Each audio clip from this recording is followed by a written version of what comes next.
Moi, je suis auxiliaire de puériculture, donc en PMI au Conseil général. À savoir, on n'est que 2 auxiliaires sur tout le département, Conseil général. Donc avant, on faisait tout le département. Maintenant, non, parce que ça devenait impossible. Donc moi, donc mes fonctions, ça n'a rien à voir avec le métier d'auxiliaire puériculture en milieu hospitalier, ni en crèche non plus. Mais c'est toujours auprès des enfants, auprès des familles. Donc, je travaille en animation dans les salles d'attente, lors des consultations infantiles avec des médecins PMI, lors des permanences des puéricultrices. Alors, à ces moments-là, mon but, c'est de réconforter les parents dans leur rôle, d'offrir un accueil chaleureux, d'échanger avec eux sur différents thèmes, le sommeil, la propreté, l'alimentation, en attendant qu'ils soient accueillis par le médecin ou la puéricultrice, de créer aussi un climat de confiance entre les parents et les enfants, de faire connaître les différentes structures aussi qui existent sur toute la commune.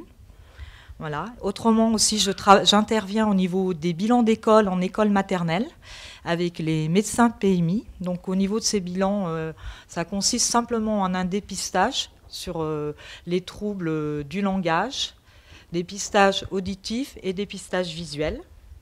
J'interviens aussi autrement, troisième mission, au domicile des assistants maternels, lorsqu'il y a un accompagnement professionnel pour les aider dans leur profession. C'est une aide technique qui est apportée. Et j'interviens aussi sur tout ce qui est aménagement sécuritaire chez les assistants maternels. Je n'ai pas précisé tout à l'heure dans l'émission que je travaille donc au Conseil général, et le Conseil général a comme mission de garantir les agréments des structures, l'agrément des aides maternelles. C'est le président du Conseil général qui est garant et qui donne les agréments. Donc ma mission, c'est d'effectuer des visites dans les structures, les établissements d'accueil du jeune enfant. Et comme tu disais, on est souvent en relation donc, avec les directions. Donc j'effectue des visites de contrôle sur la sécurité, l'encadrement du personnel, l'aspect sanitaire, la circulation alimentaire. Voilà, c'est assez vaste.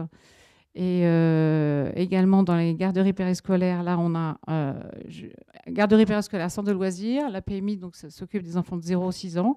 Donc j'interviens pour un avis. C'est la jeunesse et sport qui donne les autorisations d'ouverture, mais la PMI doit donner son accord. Je n'ai pas de journée type, j'ai plutôt une semaine type puisque j'encadre 8 puéricultrices. Donc j'assure des conseils techniques auprès des puéricultrices sur des situations de protection de l'enfance difficiles. Donc, elles peuvent avoir besoin d'un conseil technique dans des synthèses. Je parlais tout à l'heure des assistants sociaux aussi, avec qui, bien sûr, elles travaillent en partenariat, les puéricultrices. Et donc, je peux être conseillère au niveau de stratégie, voilà, et beaucoup sur les écrits, puisqu'on écrit beaucoup sur les situations de protection de l'enfance qui seront renvoyés au procureur et au juge. Donc, les collègues puéricultrices ont besoin d'aide technique sur ce côté-là. Donc, c'est mon versant technique auprès des puéricultrices. Et puis, je suis sollicitée par aussi des élus pour des constructions de structures. Je suis sollicitée par des directrices de crèche pour des conseils, des liens à faire avec des associations, des personnes qui veulent monter des projets locaux sur les territoires. Donc, on est vraiment dans l'extra-hospitalier et c'est une complémentarité entre des connaissances hospitalières, des connaissances de PMI, de mon métier de puéricultrice de PMI, et des connaissances d'encadrement des structures. C'est beaucoup moins, je ne suis plus dans les soins auprès de l'enfant. Je suis beaucoup plus, voilà, je suis détachée. C'est l'enfant dans tout son environnement, son bien-être et son développement. Moi, quand je suis en PMI, effectivement, je ne vois pas d'enfants malades, enfin très peu, justement. Bon, c'est en général des enfants qui vont bien. Bon, il y a parfois aussi des enfants qui ne vont pas bien, mais c'est vrai que c'est que du bonheur. On a toujours à apprendre avec eux. Moi, au bout de plus de 40 ans de carrière, je suis toujours étonnée. Il y a toujours un enfant qui va m'étonner un jour ou un autre. On est toujours dans la relation avec eux, au niveau du jeu, c'est un autre métier totalement différent, effectivement, mais c'est vrai que c'est que du bonheur, quoi.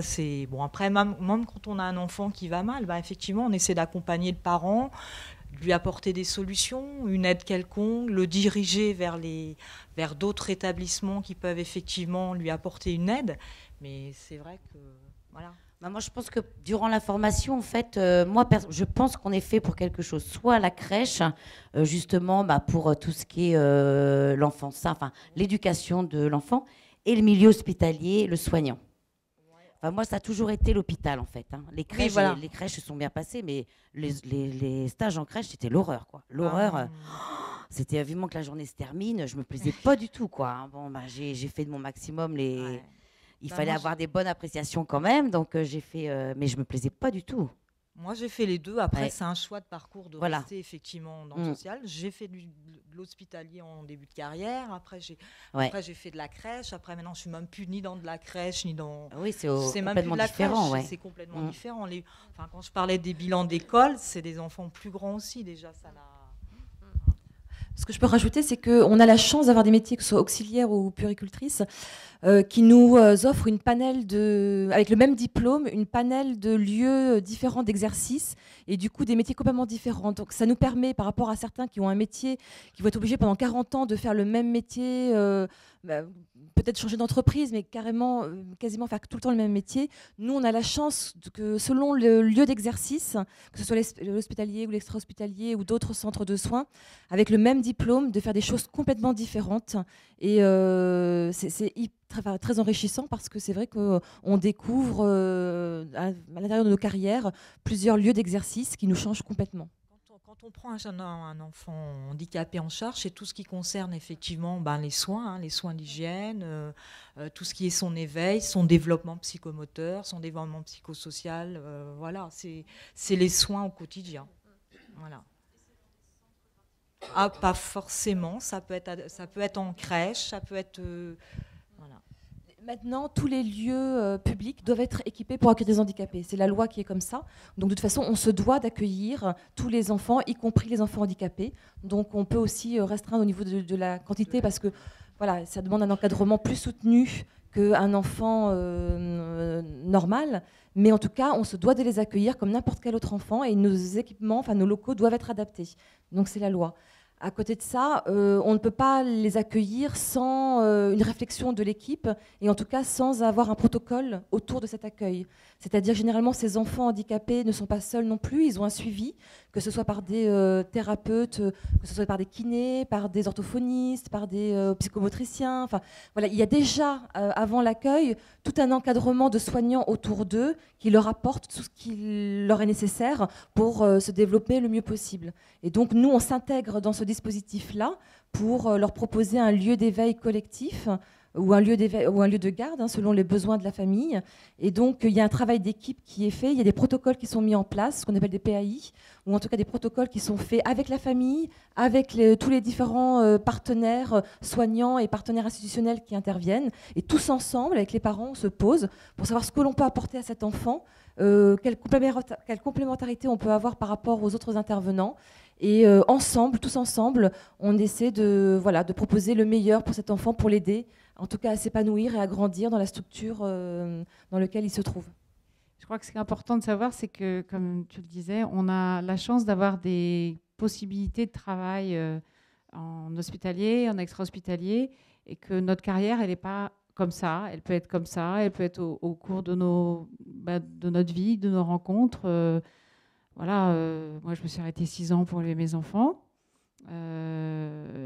Et après, j'ai voulu retravailler en crèche, je n'ai pas trouvé de place. J'ai trouvé un poste en PMI, ça m'a plu. Voilà, c'est le hasard.